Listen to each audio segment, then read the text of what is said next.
በኢትዮጵያና በኤርትራ መካከል ይጀመራል ተብሎ ሲጠበቅ የነበረው ጦርነት አሁን ላይ በአንድ በኩል መቀዛቀዝን እያሳየ ነው።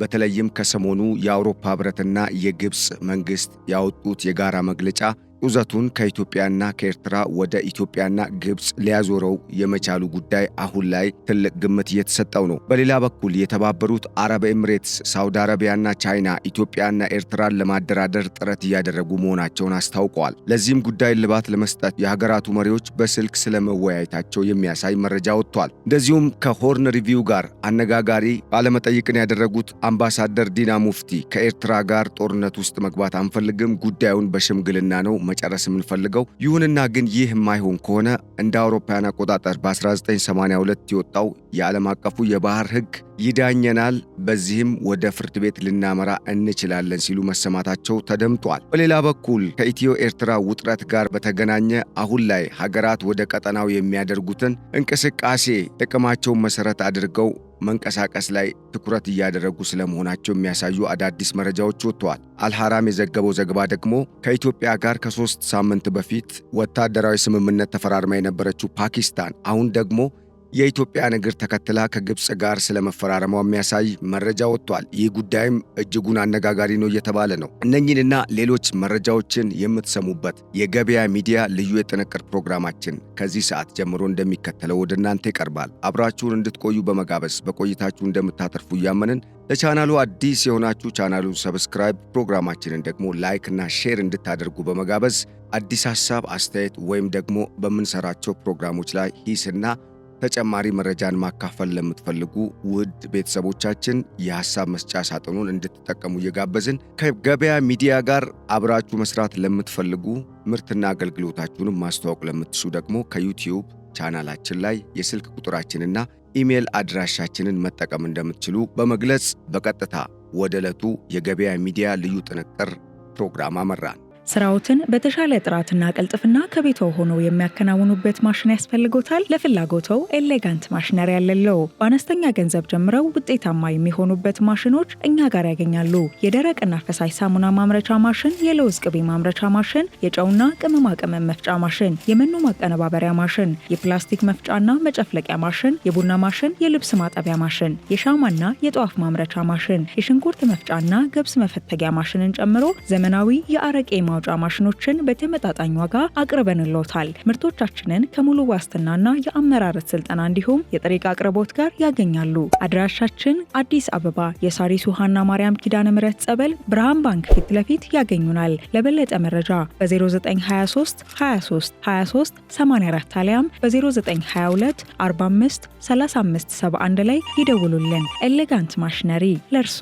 ኢትዮጵያና ኤርትራ በቀጥታ ወደ ጦርነት ይገባሉ የሚለው ግምት አሁን ላይ በእጅጉ አይሎ ያለ ሌሎች አዳዲስ ከዚህ ጉዳይ ጋር የሚቃረኑ መረጃዎች እየወጡ ነው። በተለይም ከሰሞኑ የተሰማው መረጃ የተባበሩት አረብ ኤምሬትስ፣ ቻይናና ሳውዲ አረቢያ ኢትዮጵያና ኤርትራን ለማደራደር በዝግጅት ላይ መሆናቸው ማስታወቃቸው ተሰምቷል። ከሰሞኑ የእነኛ ሀገራት መሪዎች በስልክ ውይይት ማድረጋቸው የተነገረ ሲሆን ከዚህ ቀደም ሳውዲ አረቢያ ከኤርትራና ከኢትዮጵያ ጋር ውይይት ለማድረግ ሙከራ አድርጋ ስለነበረ አሁን ላይ የኤርትራ መንግስትን እንድታግባባ ኃላፊነት እንደተሰጣትም ተገልጿል።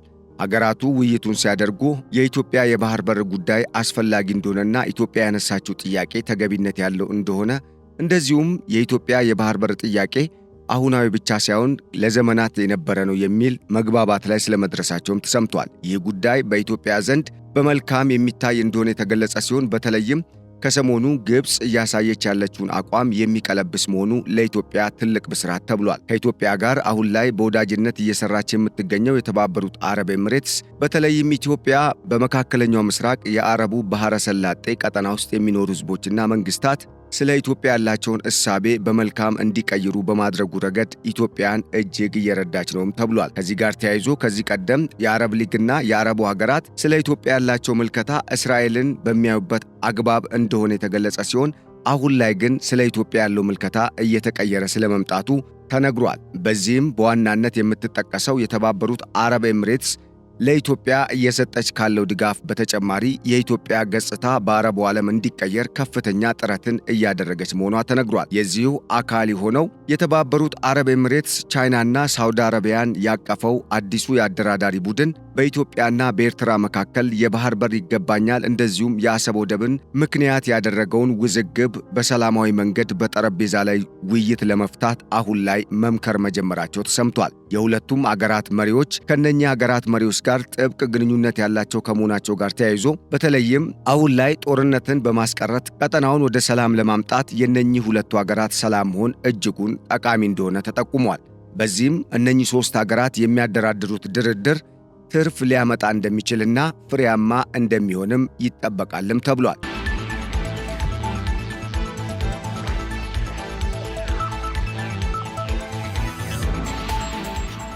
መረጃዎች እንዳመላከቱትም የተባበሩት አረብ ኤሚሬትስ፣ ቻይናና ሳውዲ አረቢያ በምስራቅ አፍሪካ ቀጠናም ሆነ በቀይ ባህር ቀጠና ላይ አሁን ላይ እያደገ የመጣ ተጽዕኖ የመፍጠር አቅማቸው በዓለም ደረጃ እየታየ ስለመሆኑ እየተነገረ ነው። በዚህም የተጽዕኖ መፍጠር አቅማቸው ሀገራቱን ወደ ድርድር የማስገባትና ስምምነት ላይ እንዲደርሱ የማድረግ አቅም አላቸውም ተብሏል። የተባበሩት አረብ ኤሚሬትስ ኢትዮጵያ ወደ ቀይ ባህር ቀጠና እንድትቀላቀልና በአንጻሩ ኤርትራም የምትጠቀምበትን ሁኔታን ለማመቻቸት ዝግጁ መሆኗን አረጋግጣለች። በሌላ በኩል ከዚህ ቀደም በሻዕቢያ መንግስት ጥያቄ ኢትዮጵያና ኤርትራን ለማደራደር ሞክራ የነበረችው ሳውዲ አረቢያ አሁን ላይ ሁለቱ ሀገራት ወደ ሰላም መምጣታቸውን በእጅጉ እንደምትፈልገው በማመላከት ከኤርትራ መንግስት ጋር ያለውን ግንኙነት በሚመለከት የሳውዲ አረቢያ መንግስት ጉዳዩን ለመፍታት ጠንክሮ እንደሚሰራም አመላክቷል። ቻይና የሁለቱም አገር ወዳጅ ነች የተባለ ሲሆን በተለይም ኢሳያስ አፈወርቂ ከዚህ ቀደም የብሪክስ ስብስብን በሚመለከት የሰጡት ያልተገባ አስተያየት ቻይናና ራሽያን የመሰሉ የብሪክስ ትልልቅ አባል ሀገራትን ያስቆጣ ጉዳይም ሆኗል። ከዛ መግለጫ በኋላም በሁለቱ ሀገራት መካከል ያለው ግንኙነት እየሻከረ መምጣቱ የተገለጸ ሲሆን ኢሳያስ አፈወርቂ ግን እስካሁን በመግለጫቸው ዙሪያ ይቅርታ ለመጠየቃቸውን የተሰማው። ይሁንና ግን ቻይና በተለይም ኢትዮጵያ በቀጠናው የአፍሪካ መግቢያ እንደመሆኗ መጠን ከዚህ ቀደም ቻይና ወደ አፍሪካ ለመግባት ዋና በሯን ኢትዮጵያ አድርጋ የተጠቀመች ከመሆኗ ጋር ተያይዞ ኢትዮጵያ በአፍሪካ ያላትን ተሰሚነትና ተቀባይነት ብሎም የነጻነት ተምሳሌት ከመሆኗ ጋር ተያይዞ ከኢትዮጵያ ጋር ያላትን ግንኙነት ለማጠናከር ስለምትፈልግ ኢትዮጵያ የምታነሳውን የባህር በር ጥያቄ በሰላማዊ መንገድ ምላሽ እንዲያገኝ ከኢትዮጵያ ጎን እንደምትሰለፍ ማረጋገጧ ተሰምቷል። ይህንን ጉዳይ አስመልክቶ በአውሮፓ ሕብረትና በአሜሪካ መንግስት በኩል የተሰማ ምንም መረጃ ባይኖርም ይሁንና ግን ከዚህ ቀደም ቻይና፣ አሜሪካና ራሽያ የመካከለኛው ምስራቅና የምስራቅ አፍሪካ ቀጠናን ለመቆጣጠር ከቀጠናው አባል ሀገራት ጋር የተለያዩ ግንኙነቶችን ለማድረግና ትብብራቸውን ለማጠናከር ፉክክር ሲያደርጉ ስለመስተዋሉ ተዘግቧል። ይህም አሁን ቻይናና የተባበሩት አረብ ኤሚሬትስ እንደዚሁም ሳውዲ አረቢያ ለማደራደር ሙከራ የሚያደርጉበት ጉዳይ የዚሁ አካል ነው የተባለ ሲሆን በተለይም በብሪክስ አባል ሀገራት መካከል ያለውን ግንኙነት ለማጠናከር ይረዳልም ተብሎ እንደሚታመን ከዚሁ የማደራደር እርምጃ መረዳት እንደሚቻል ተገልጿል። አሜሪካና የአውሮፓ ሕብረት ከዚህ ቀደም በቀጠናው ሰላም እንዲሰፍን ሀገራቱ ወደ ጦርነት መግባት የለባቸውም ሲሉ አቋማቸውን ማስታወቃቸው የሚታወስ ነው። ይህ ሁኔታ በእንዲህ እንዳለ ከሰሞኑ የግብፅ መንግስትና የአውሮፓ ሕብረት በጋራ የሰጡት በተባለው መግለጫ ኢትዮጵያ መበሳጨቷ ተገልጿል። በተለይም የታላቁ የኢትዮጵያ ህዳሴ ግድብና የአባይን ውሃ መሰረት ያደረገው የአውሮፓ ሕብረትና የግብፅ መንግስት መግለጫ የአንድ ወገንን ጥቅም ያደላና በተለይም የቅኝ ግዛት ዘመንን ስምምነት ማዕከል ያደረገ ወደዛም ያመላከተ ነው ተብሏል። በቤልጅየም ብራሰልስ የሚገኘው የኢትዮጵያ ኤምባሲ በአውሮፓ ሕብረትና በግብፅ መንግስት መካከል ለመጀመሪያ ጊዜ በውሃና በምግብ ደህንነት ዙሪያ የተካሄደውን ጉባኤ ምክንያት በማድረግ የወጣውን መግለጫ በመቃወም አዲስ መግለጫ ያወጣ ሲሆን መግለጫውም ባለፈው ሮብ ዕለት ለወጣው የግብፅና የአውሮፓ ሕብረት የጋራ አቋማቸውን ያንጸባረቁበትን መግለጫ የኮነነ ነውም ተብሏል። በተለይም በመግለጫው የኢትዮጵያን ሉዓላዊነት ያላከበረና የውሃውን አጠቃቀምን በሚመለከት የቅኝ ግዛት ዘመንን ታሳቢ ያደረገ መግለጫ ነው ሲል የአውሮፓ ሕብረት ከዚህ ቀደም በአፍሪካ ሕብረት አደራዳሪነት የሁለቱ ሀገራት ችግር እንዲፈታ የያዘውን አቋም የቀየረ እንደሆነም አመላክቷል ተብሏል። በሌላ በኩል የአውሮፓ ሕብረትና የግብፅ መንግስታት በውሃ ደህንነት ዙሪያ በጋራ ለመስራት ትብብር መፈራረማቸው የተገለጸ ሲሆን ከዚህ ቀደምም ተፈራርመው እንደነበር በዚሁ መግለጫ ላይ ተመላክቷል። የኢትዮጵያ መንግስት በኢትዮጵያና በግብፅ ብሎም በቀጠናው ሀገራት መካከል ሰላማዊ ሆነ የሰጥቶ መቀበል መርህን ማዕከል ያደረገ የጋራ ተጠቃሚነት ላይ ያተኮረ ሰላማዊ ግንኙነትን ለመፍጠር ሙከራ እያደረገ ባለበት በዚህ ወቅት ከአውሮፓ ህብረት የዚህ መሰሉ መግለጫ መውጣቱ አሳዛኝና ጸባጫሪነትን ያመላከተ ነውም ብሎታል።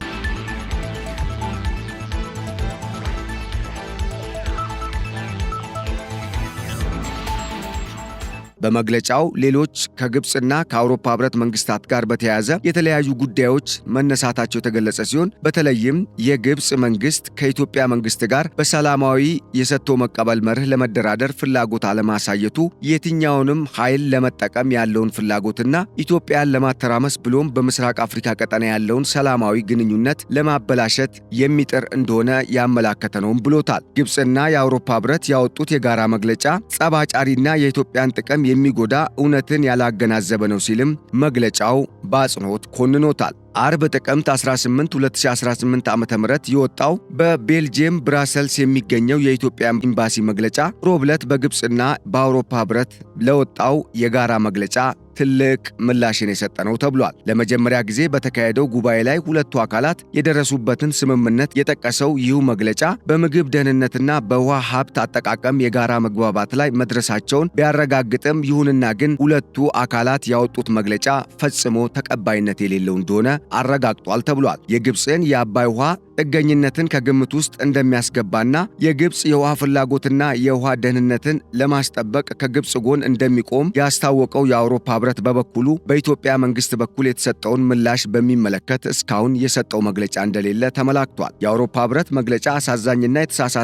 ለአንድ ወገን ያደላ ቢሆንም ይሁንና ግን በተግባር ይህ ሁኔታ እንደማይከሰት ማረጋገጡን በቤልጂየም የኢትዮጵያ ኤምባሲ ባወጣው መግለጫ አረጋግጧል። የውጭ ጉዳይ ሚኒስቴርና የኢትዮጵያ የውሃና ኢነርጂ ሚኒስቴር ጉዳዩን በቅርበት እየተከታተሉት እንደሆነ የተገለጸ ሲሆን በቅርቡም ሌሎች መግለጫዎች ሊወጡ እንደሚችሉም ተመላክቷል። ይህ ሁኔታ ግብፅ አሁንም በኢትዮጵያ ላይ የምታሴረውን ሴራ እንዳላቆመችና የአባይን ውሃ ከምንጩ ለመቆጣጠር ቀድሞ የነበሩትን የቅኝ ግዛት ዘመን የትብብር ማዕቀፎችን ለመቀስቀስና በተለያዩ አካላት ድጋፍ ኢትዮጵያን ወደ አሳሪና አስገዳጅ ወደ ሆነ ውል በግዳጅ ለማስገባት እያደረገች ያለውን ጥረት እየገፋችበት ስለመሆኑ ተመላክቷል ተብሏል። ይሁንና ግን በኢትዮጵያ መንግስት በኩል የተለያዩ ጥረቶች እየተደረጉ እንደሆነ የተገለጸ ሲሆን በተለይም በኢትዮጵያ ብሔራዊ ጥቅም አንደራደርም የሚለው የመንግስት አቋም አሁን ላይ ትርፍ እያመጣ ስለመሆኑ ተመላክቷል። ኢትዮጵያ አሁን ላይ የታላቁ የኢትዮጵያ ህዳሴ ግድብን ገንብታ በዓለም ፊት በይፋ አስመርቃለች። አሁን የቀራት የውሃ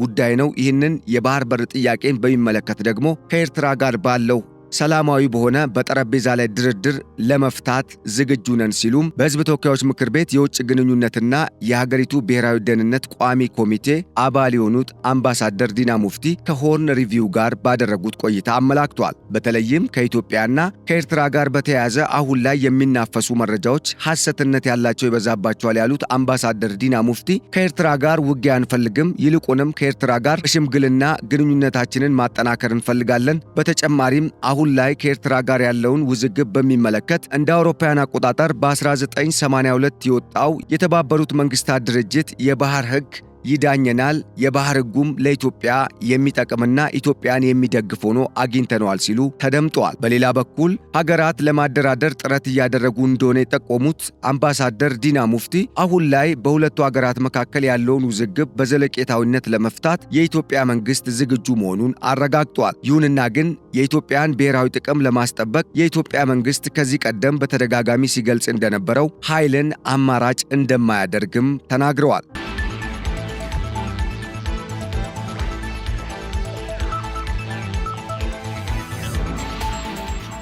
ከዚህ ቀደም ከኢትዮጵያና ከኤርትራ ጋር በተገናኘ የተለያዩ አሻጥሮችን በመፈጸም ኢትዮጵያና ኤርትራ ብሎም ሌላው የቀጠናው ሀገራት ከኢትዮጵያ ጋር እንዲቃረኑ የማድረግ ተግባርን በተደጋጋሚ ስትፈጽም የቆየችው ግብፅ አሁን ላይ ሁኔታዎች እንደቀድሞ አልሆን ሲሏት በኢትዮጵያ ላይ የተለያዩ ጫናዎችን ለማድረግ በሚስጥር በርካታ ሚሊዮን ዶላሮችን በመመደብ ኢትዮጵያን ለማዳከም የተለያዩ ዓለም አቀፍ ተደራዳሪ ቡድኖችንና ዲፕሎማቶችን እየገዛች እንደሆነም አዲስ የወጣው መረጃ አመላክቷል። ከሰሞኑ ኢትዮጵያ ከዚህ ቀደም ከፓኪስታን ጋር በተስማማችው መሰረት የኢትዮጵያና የፓኪስታን አየር ኃይል ከ3 ሳምንታት በፊት በፓኪስታን ዋና ከተማ ኢስላማባድ በተግባቡት መሰረት የጋራ ወታደራዊ ትብብርን ለማጠናከር የሚያስችል ስምምነት መፈራረማቸው የሚታወስ ሲሆን በዚሁ ግብጽ ገዛቻቸው በተባሉ ዓለም አቀፍ ዲፕሎማቶችና በተለይም በአውሮፓ ህብረት በሚዘወሩ ተቋማት ውስጥ የሚሰሩ ሰዎች አማካኝነት ግብጽ የኢትዮጵያን ስምምነት የሚያፈርስና በኢትዮጵያና በፓኪስታን መካከል የተደረሰውን የጋራ ወታደራዊ ስምምነት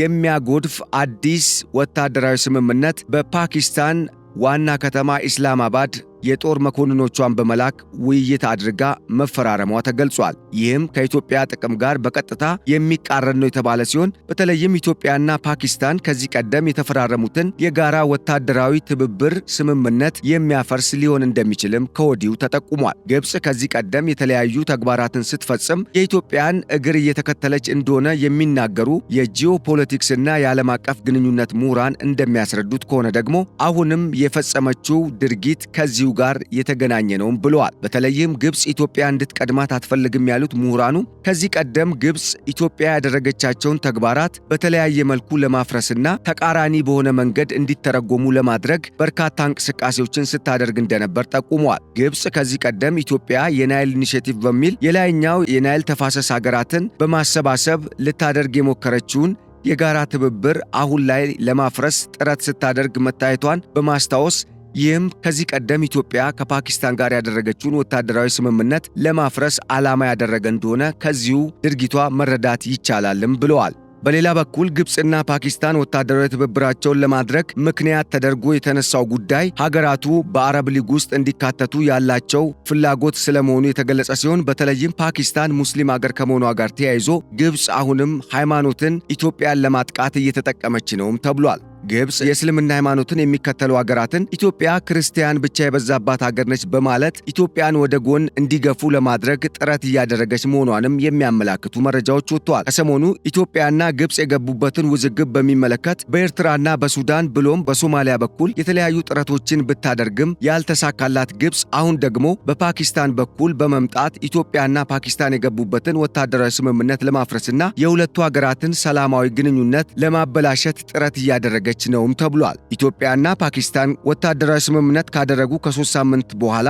ግብጽ የኢትዮጵያን እግር በመከተል አሁን የፈጸመችው ወታደራዊ ስምምነት በዓለም አቀፍ ደረጃ የሚኮነን እንደሆነም ተዘግቧል። በተለይም የኢትዮጵያ አየር ኃይል ዋና አዛዥ ሌተናል ጄኔራል ይልማ መርዳሳና ኤር ማርሻል ዛሂር አህመድ ከዚህ ቀደም ተፈራርሞ የነበረው ስምምነት አሁን ላይ በምን ደረጃ እንዳለ ባይገለጽም የሁለቱ ሀገራት ስምምነት ከተረጋገጠ በኢትዮጵያና በፓኪስታን መካከል ከዚህ ቀደም የተፈረመው ወታደራዊ ስምምነት ዕጣ ፈንታው ምን ሊሆን ይችላል የሚለው ጉዳይ በቀጣይ በሁለቱ ሀገራት መሪዎች የሚወሰን ይሆናልም ተብሏል። በግብጽ መከላከያ ሚኒስተር አብዱል መጂድ ሳቃር እናም የግብጽ የጦር ጄኔራልና የጦሩ ኢታማጆር ሹም ሌተናል ጄኔራል አህመድ ካሊፍ በተመራው ቡድን በትላንትናው ዕለት በፓኪስታን ዋና ከተማ ኢስላማባድ የተፈረመው ይህ ስምምነት የዓለም አቀፍ ሕግን ከመጣሱም በላይ በቀጠናው ውጥረትን ለመፍጠር ታሳቢ ያደረገ የጸብ አጫሪነት ተግባር እንደሆነም ከወደ ኢትዮጵያ የወጡ መረጃዎች አመላክቷል ሲል አልሐራም ዘግቧል።